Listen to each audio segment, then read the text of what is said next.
Alright, so today we're going to be talking about how we find the midpoint using our x and y coordinates. And for this formula, you will have to first identify what your x and y coordinates are on your line segment and on the graph or the x and y axis.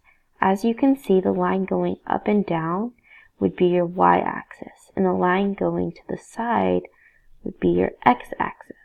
So to identify what your two x and y coordinates are, you first have to look at where your endpoints are.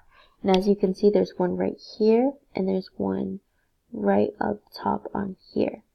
So for our first one, as you can see, on our x-axis it is 0, and for our y-axis it is 1, making this coordinate 0, 1.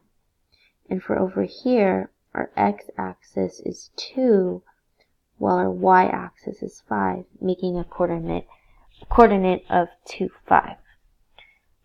When we plug these numbers in together, we use the midpoint formula to basically be able to get what our midpoint is.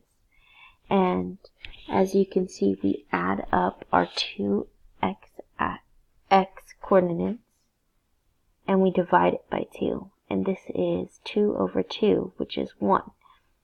And we also do the same, but for our y coordinates. And this is 6 divided by 2, which is 3, making our midpoint 1 over 3. Thank you, and I hope you guys liked my video. This is just an easy way to find out what the midpoint is.